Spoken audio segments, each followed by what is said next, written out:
안녕하십니까 여러분. 오늘 또 그림 그리고 그림 읽기 좋은 날입니다.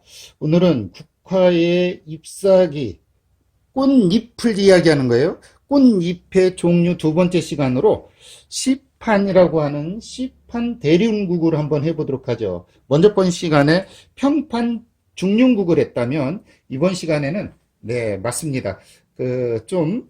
한번 해보도록 할게요. 이 꽃의 특징은 이렇습니다. 꽃잎이 이렇게 말아 들어가서 숟가락처럼 이렇게 말아 들어오죠.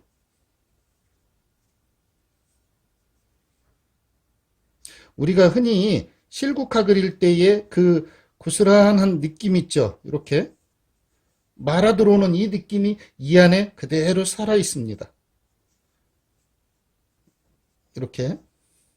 그래서 이 친구를 그릴 때는 이런 식으로 이렇게 그려주고 이렇게 끝을 이렇게 말아주는 요게 특징이죠. 예를 들어 이렇게 뒤집어졌을 수도 있겠죠. 이렇게.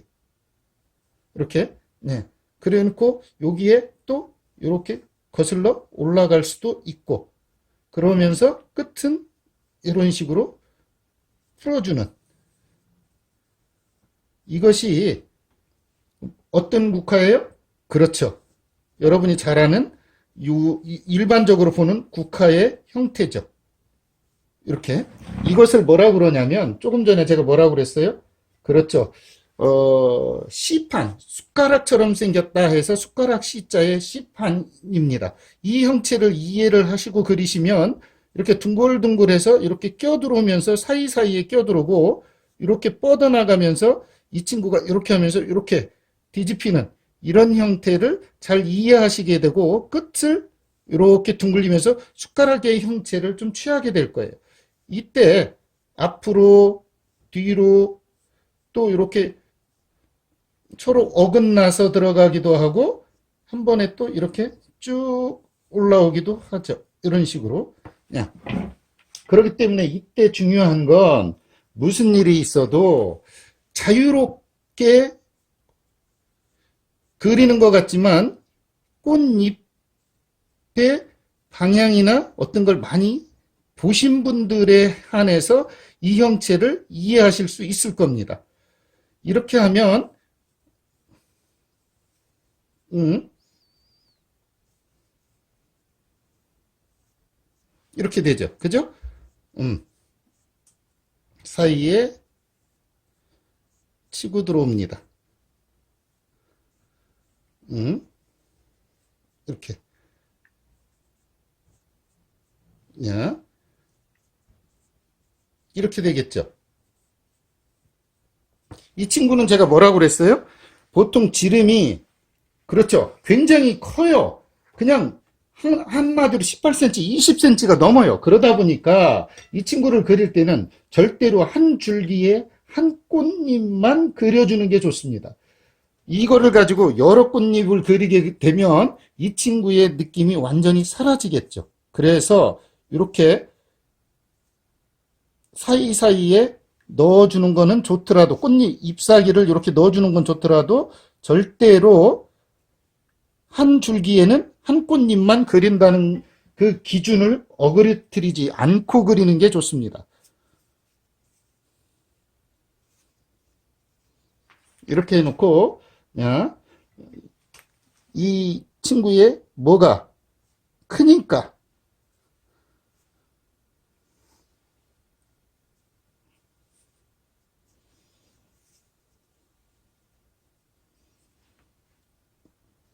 이렇게 그려주고 하나가 쫙 올라가서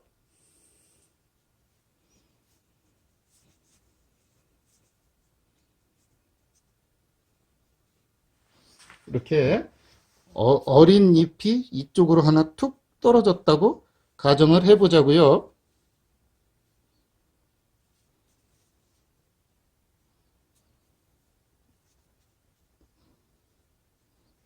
이렇게.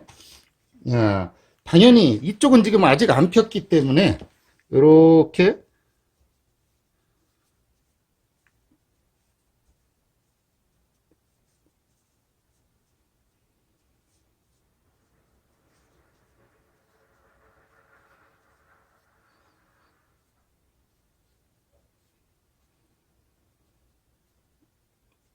아직 안 벌어진 상태 이렇게 있다고 해보도록 하겠습니다.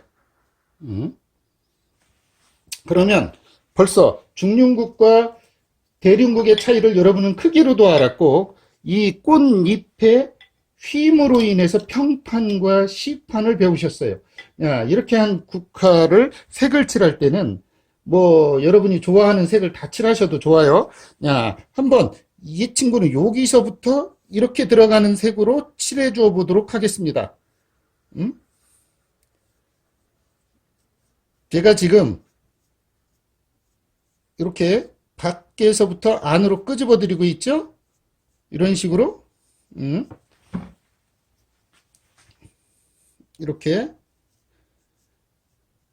끄집어 드리고 중요한 건 명암이 좀 나와야 되기 때문에 이렇게 해놓고 그냥 안쪽을 이렇게 색을 칠해 보도록 하겠습니다.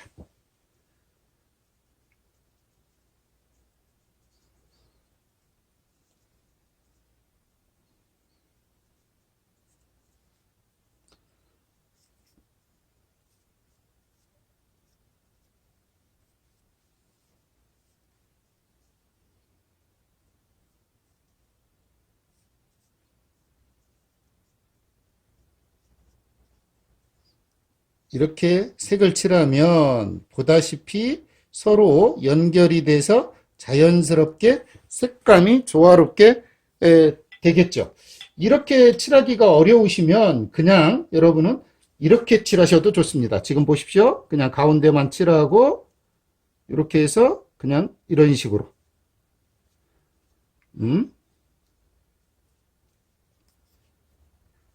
이런 식으로 색을 칠해줘도 좋겠죠. 그래 놓고 네, 여기를 그냥 쭉 이렇게 몽우리를 해주듯이 이렇게 해주면 더 좋겠죠. 네, 이것이 대륜국이면서 시판 대륜국 특징입니다.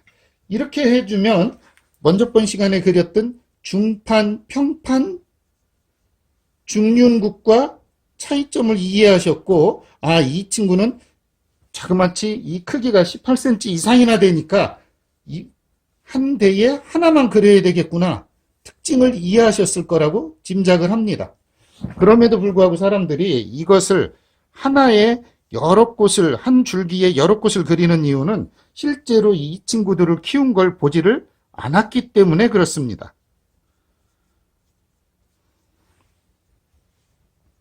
어떤 분이 그래요. 왜 선생님은 자꾸 사물을 관찰하는 걸 중요시 여기느냐. 그러길래 제가 그렇게 이야기했어요. 관물서정이다. 당신의 감정을 사물을 빗대서 그려서 표현하는 것을 주로 한다면 사물을 이해하지 못하는 건 마치 모르는 여자를 사랑하는 것과 같다. 그 여자를 사랑하게 되면 자세히 알고 싶어지고 또 좋은 점을 찾아내서 드날려지게 되죠. 마찬가지입니다.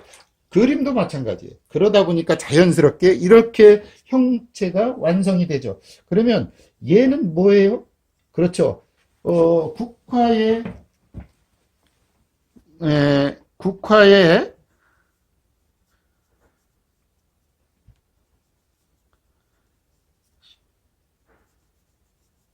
꽃잎, 이게 꽃잎 한자예요. 꽃잎의 종류 두 번째 시간으로 얘는 뭐다? 그렇죠. 여러분이 잘 아는, 제가 좀 여러분들한테 가끔 그런 이야기를 좀 하는데, 한자를 왜 굳이 여러분에게 자꾸 가르쳐 드리느냐? 그것은 이론을 여러분이 자꾸 좀 알았으면 하는 뜻에서 그렇습니다. 그것을 좀 이해하시고, 야, 제가 이렇게까지 하는데도 불구하고 한자를 뭐 중요시 여기는 뭐 그런 게 아니라 바로 여러분들에게 예로부터 내려오던 또 우리가 알아야 되는 기본적인 소양인 지식을 멀리하고 시판 대륜국이라고 그랬죠, 제가? 그런 것도 모르면서 그저 그냥 크기만 크고 또는